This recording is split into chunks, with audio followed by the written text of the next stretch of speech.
All right, so you know how everyone's always daydreaming about escaping to like a tropical island, right? Like ditching the daily grind and just living that paradise life. Oh, absolutely. It's the ultimate fantasy. Totally. But then when you actually start thinking about making it real, like actually moving, not just a vacation, it gets kind of overwhelming, doesn't it? It really does. There are so many islands, so many different vibes. Well, even IS paradise, you know? Exactly. Like, do you want hustle and bustle or peace and quiet?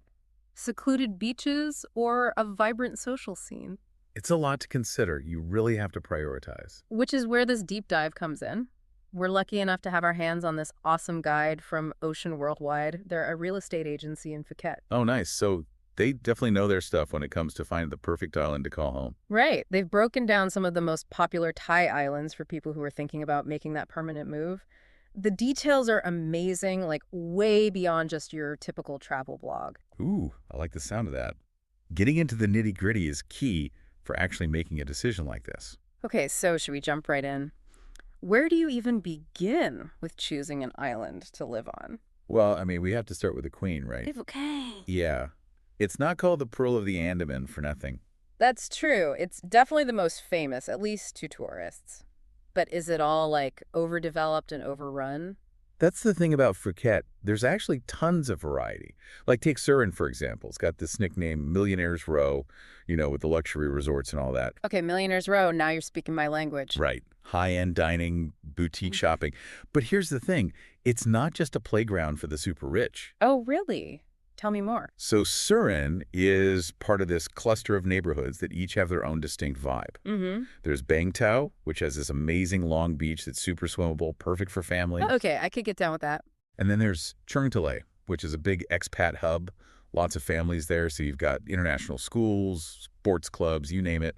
It's like a little slice of home, but in Thailand. So even within like a high-end area like Surin, there's still that diversity. Exactly. It's not just about budget. It's about finding your people, your scene. I like that. Okay, so that's one tiny corner of Phuket. What about the rest of the island? Well, let's jump over to the other side, to Rawai. Rawai. Okay, yeah, I've heard of it, but haven't really looked into it much. What's the deal there? It's like total opposite of Surin. Really? How so? Think more like digital nomad central. It's got that energetic, bustling vibe. I can see it, like working from a beachside cafe, sipping on a coconut. Exactly. But not just any cafe, right? You start your day at the Rawai seafood market. It's incredible. All the freshest catches, so much energy. Then you grab some lunch from a street food vendor, maybe do some work, and finish your day watching the sunset at Promthip Cape. The sunset views there are supposed to be insane. They are. It's breathtaking. Okay, so you've got that authentic Thai experience mixed with just enough modern convenience for, like, digital nomads to thrive. Exactly. But if even a market feels too hectic, Phuket's East Coast is a whole other story. Let me guess, total peace and quiet. You got it. Think secluded coves, crystal clear waters. It's like stepping back in time. Sign me up. But, okay, real talk if I'm going to be working remotely. What's the Wi-Fi situation actually like in these places? Can I actually rely on it for, important calls and stuff? Oh yeah, they actually address that in the guide. Apparently, internet speeds are pretty decent in most developed areas. Even in Rawai, they specifically mention fiber optic cable being available. They even mention visa requirements, which are important. Oh, wow. See, that's the kind of stuff you need to know. Practicalities. Yeah. Okay, so Phuket's got variety covered. What about Koh Samui? It's like the classic Thai island paradise. It really is. You step off the plane and you're instantly in a postcard. I love that. Okay, so where do you even start with an island like Koh Samui? Well, if you're looking for that quintessential Koh Samui experience, the Bang Rock, Choingwan Fisherman's Village area is where it's at. Okay, break that down for me. 3 neighborhoods, one amazing experience. Exactly. So you've got Bang Rock, which is super convenient, being close to the airport. Practical. Very. Then there's Choingwan, known for its calm waters and super laid-back atmosphere. Perfect for families, or if you're looking for a more tranquil retirement. I can dig it. So 2 down, 1 to go. What about this fisherman's village? I'm picturing charming little shops and fresh seafood everywhere. You're not wrong, but with a modern twist. Imagine those charming wooden shop houses, but then mixed in are trendy boutiques, hip cafes, and, yeah, incredible seafood restaurants for sure. It's a really cool blend of old and new. Okay, so you get that authentic Thai feel without having to sacrifice any of the comforts. I like it. Exactly. It seems like Koh Samui really caters to a variety of lifestyles while still maintaining that idyllic island charm. You hit the nail on the head. It's that perfect blend. And if you like the sound of Fisherman's Village, but maybe want something a bit more affordable, Lamai could be a good option. Oh, tell me more about Lamai. What's the vibe like there? It's the second largest resort area in Koh Samui, so it's got that lively atmosphere, but it's way more laid back compared to somewhere like Chaweng, which is known for its nightlife. Got it. So you're not giving up on the social scene entirely, but you're definitely getting more bang for your buck. Exactly. Okay, so we've got the best of both worlds covered in Koh Samui. Now, remember how we talked about that tranquil East Coast in Phuket? Does Koh Samui have a peaceful escape like that too? Oh, absolutely. The west coast of Koh Samui is where you'll find it. Lipa Noi, for example, has secluded beaches, stunning sunsets. It's all about unplugging and reconnecting with nature. Okay, now you're just trying to convince me to move to Thailand permanently. Maybe just a little. I might just take you up on that. But before I book that one-way ticket, we've got a couple more islands to uncover, right? But we do. And trust me, they're worth exploring. All right, tease it for us. What's next on our paradise list? Let's switch gears a bit and talk about Krabi. Krabi, okay. I know it's beautiful, but tell me more. It's known for its dramatic landscapes and adventurous spirit. Imagine towering limestone cliffs, emerald green waters. It's all about exploration. Okay, adventurous spirit, you've got my attention. Phuket was about the variety. Koh Samui, that classic island charm. So what's the Krabi angle? What kind of person thrives there? It's for those who really want to immerse themselves in the natural wonders of Thailand. We were talking about kayaking earlier. Krabi is like the ultimate kayaking destination, paddling through mangrove forests, exploring hidden lagoons, discovering beaches that feel like your own little slice of paradise. It's incredible. Now that sounds like an adventure. So for Mm. someone looking to actually put down roots in Krabi, where do people live? Two main spots come to mind, Io Nang and Krabi Town. Okay, tell me about those. I'll be honest, I'm not as familiar with Krabi. Well, Io Nang is kind of like the gateway to all those iconic seascapes we were talking about. Right, the limestone cliffs, the turquoise water. Exactly. Easy access to boat tours, dive shops, all that good stuff. Plus, you get a nice mix of tourist amenities and local life. So you get that authentic Thai experience without feeling too isolated. Gotcha. So it's a good home base for exploration. What about Krabi Town then? What's the vibe there? Krabi Town is more about experiencing that real, authentic Thai culture. I like the sound of that. Yeah, it's the provincial capital, but it's still got that small town charm. Think bustling markets with incredible street food. Oh my gosh, the food is amazing. Temples, and just a slower pace of life compared to those more touristy areas. It's like choosing between the postcard version of Thailand and the heart and soul of it all. That's a tough one. It really is. It all depends on what you're looking for. Speaking of tough choices, let's talk about Koh Phangan. Full moon parties. Anyone. That's what it's known for, right? But there's actually so much more to it than just that. Oh, I bet. I mean, it can't just be parties all the time, right? Dawn. What else is there? Well, it's actually become a haven for wellness enthusiasts and Yeah. people who are really into sustainability. Like, it's got this whole other side to it. Okay, now that's interesting. So how does that work? Is it like one side of the island is for partying and the other side is for yoga retreats? You could say that. Yeah. The north, especially around Thongsala and Sri Thanu, has this incredibly tranquil, laid-back vibe. Picture waking up to the sound of waves, doing some yoga overlooking the ocean, and then grabbing a smoothie bowl at a vegan cafe. Okay, now that's the Koh Phang I can get behind. Sounds idyllic. Oh, it really is. Yeah. And it's not just about the activities. There's a big focus on sustainability there. You'll see a lot of businesses using bamboo straws, composting, and really promoting responsible tourism. Oh, wow. That's really cool. So you've got the north for tranquility and eco-conscious living. What about the south then? Is that where all the party people hang out? Well, the south is where you'll find Hadrin, which is where the full moon parties happen. Yeah. But even there, you have options. During the day, it's a beautiful beach, perfect for swimming and sunbathing.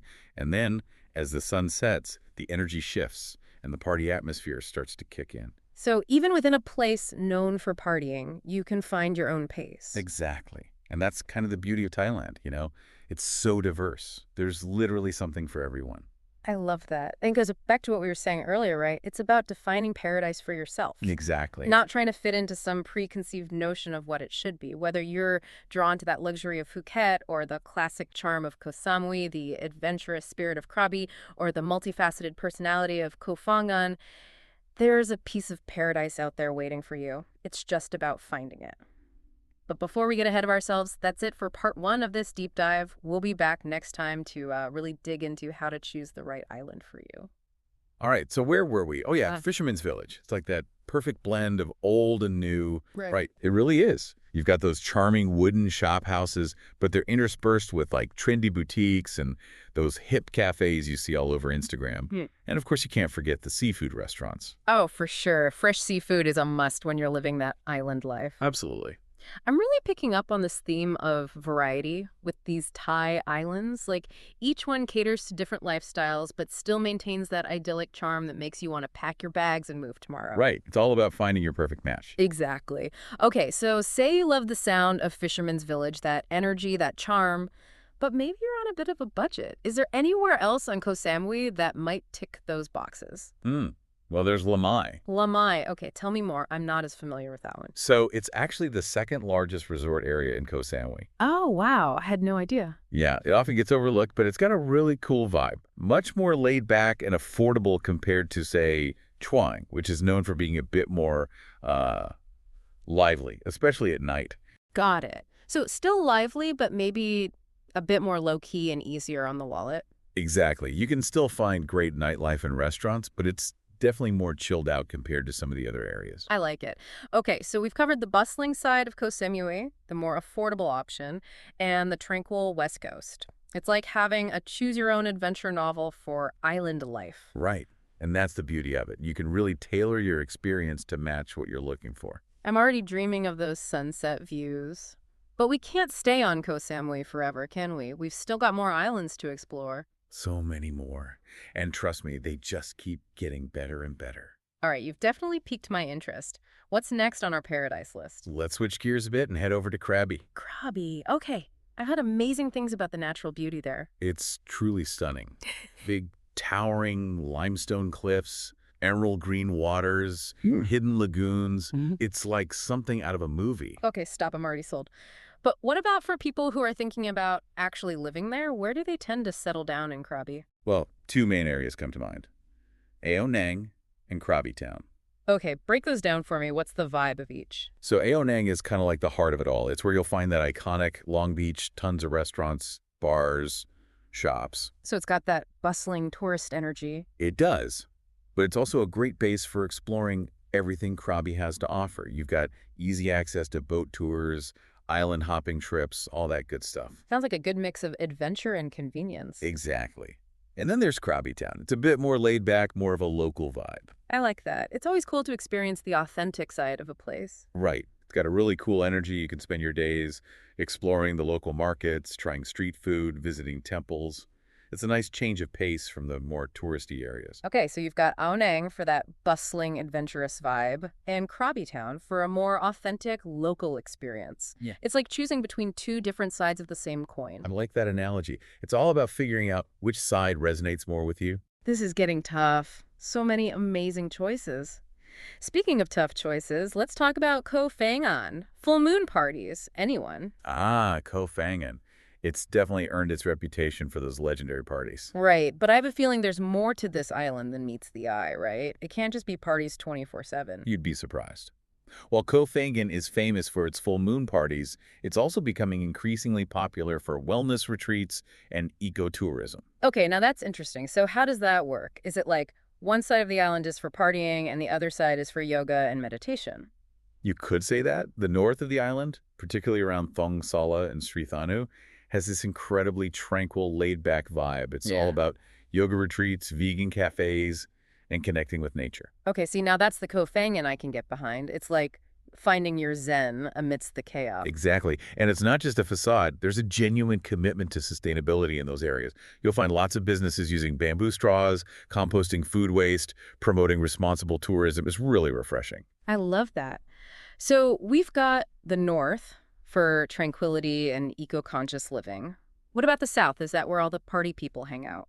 Well, the south is where you'll find Had Rin, which is home to the infamous full moon parties. But even Had Rin has a different energy during the day.